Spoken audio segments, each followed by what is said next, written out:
Le président de la République du Kenya, William Ruto, prendra part, aux côtés des présidents d'Algérie, d'Égypte, d'Afrique du Sud et de Tunisie, au 50e sommet du G7 qui va se tenir du 13 au 15 juin 2024 dans la ville de Fasano, en Italie. Pour les Kenyans, c'est un rendez-vous pour la défense des intérêts africains et kenyans en particulier, tant le sommet lui donnera l'occasion de mettre en lumière les réalisations, les défis et les aspirations du Kenya en matière de développement économique, de changement climatique et de sécurité internationale sur une plateforme mondiale.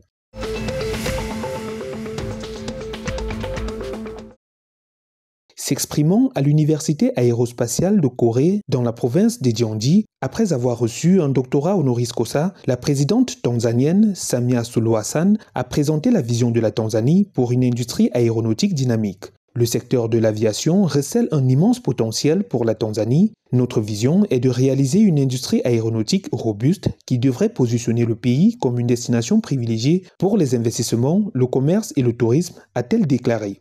Pour atteindre cet objectif, Samia Suluhu Hassan appelle à un partenariat avec l'Université aérospatiale coréenne pour une prospérité partagée dans l'industrie aéronautique en pleine croissance.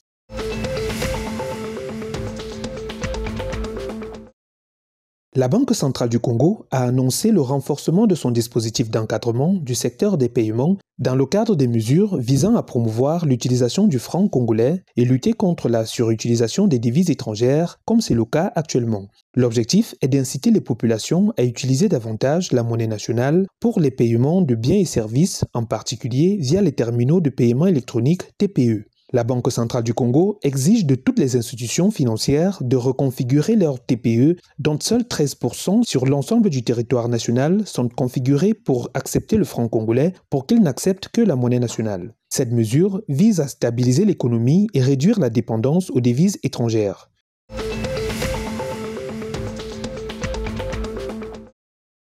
Le ministre éthiopien de l'Éducation, Biranou Nega, s'est entretenu avec le vice-premier ministre et ministre de l'Éducation sud-coréen, Lee Ju-ho, le 4 juin 2024 à Addis Abeba. Au menu des échanges, la coopération sur le secteur de l'éducation. Les deux parties ont échangé leur point de vue sur la mutualisation des efforts en faveur d'un secteur éducatif plus dynamique en Éthiopie. La partie sud-coréenne promet un soutien au secteur éducatif éthiopien dans les domaines de l'enseignement supérieur, de l'enseignement général et des programmes de formation des enseignants.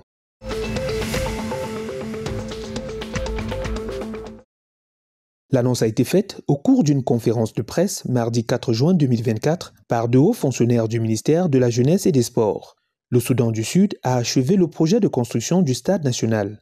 Débuté en 2019 initialement pour une durée de 8 mois, les travaux auront mis finalement 2 ans pour une valeur de 5 millions de dollars. D'une capacité de 7000 places assises, le Juba National Stadium accueillera le match de qualification pour le Mondial de football 2026 entre le Soudan et l'équipe nationale sud-soudanaise.